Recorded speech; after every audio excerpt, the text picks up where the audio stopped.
My name is Kelly DePonte, and I'm a managing director at Probitas Partners. I'm here at SuperInvestor in Paris, and I'm here with Tim Jenkinson, professor of finance at Oxford University. Tim, I know that you've been involved in looking at the private equity industry for a while. How long have you been looking at private equity, and what triggered your interest? I was quite early in on the game because academics didn't start really looking at private equity for a while, but I started in about 2000 when I was really focusing more on the public market side and the IPO side, and I was aware of private equity funds bringing a lot of the IPOs to market, and that really triggered my interest. But it took a while to actually get to understand the industry because it's called private for a reason. And so I had to use the help of a lot of the GPs who would come into my classroom and teach alongside me. And to be honest, I was learning along with the students for the first few years. Did you find those GPs to be helpful in that process? They were hugely helpful. I found a couple who really taught me almost everything I know, and we started teaching in about 2000. So we've been doing it now for about 13 years. And I find that when people are in the classroom, they're quite forthcoming. It's often in more public fora, they're a little bit less forthcoming about the secrets of the trade, but I certainly learned from them. So transparency differs? It does. It depends whether the doors are shut or whether there's journalists there, I think.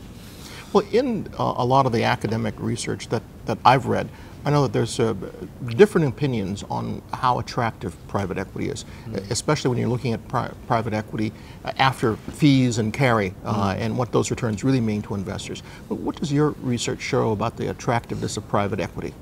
I think that the research that we've been doing shows that it's actually pretty attractive, and maybe I should give a bit of a gloss to that because most of the academic evidence until a few years ago was actually quite negative about private equity, that it actually showed that in general it underperformed public markets, net of fees and the like. And part of the problem was data, in all honesty. It was getting good data which wasn't selected, which was a sort of valid representation of the universe in some ways.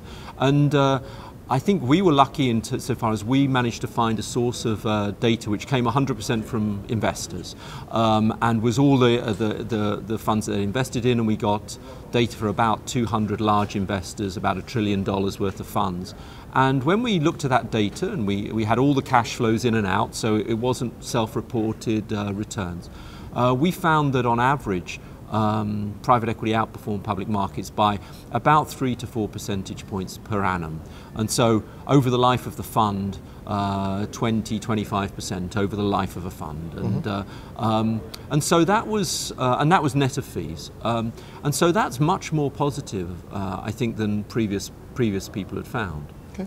Now, was that database a global database, or was there more of a focus on one geography or another? We got our data from Burgess, who act as a provider of sort of monitoring and technology services to LPs. And I think that they have global clients, but I think they do have certainly the data is probably a little bit stronger in the US than it is in Europe, but that result holds equally for the US and Europe. And so yeah, it is a global database, and is becoming more global over time, actually, as a lot of the US plans, which I think are their main clients, actually are looking to invest in European and Asian and African private equity funds. Well, you mentioned, outperformance of, say, 300 or 400 basis points.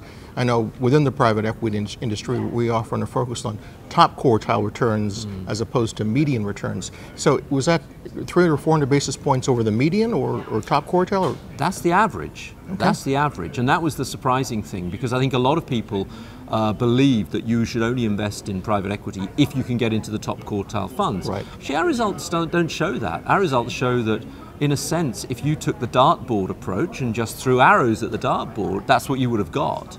Now, of course, top quartile returns are much more impressive than that. One might be looking at something like 6 to 8% or even more outperformance per annum. And I should say that those results are for buyouts. Right. I'd love to be able to say that the results are as positive for venture capital, but they're not. We see a very different story there of essentially extraordinary returns pre-dot-com bubble and underperformance of public markets since 2000 generally. As far as that underperformance on the venture capital side, is it also accompanied by, say, a bigger gap between top quartile and bottom quartile?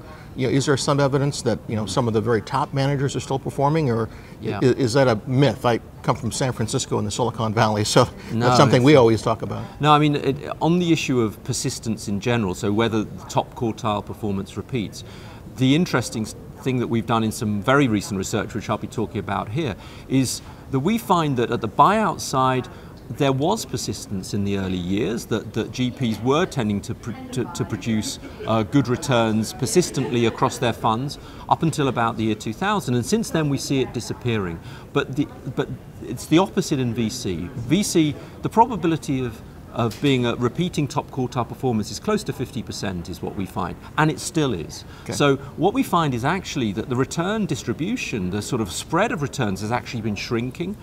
So there's the huge volatility, very, very high returns and very low returns has in some senses become less, but the top quartile in VC remain the top quartile, whereas in buyouts I think previous stars have fallen. Okay, great. Well, thanks very much. It's good to have this summary of your work. Thank you.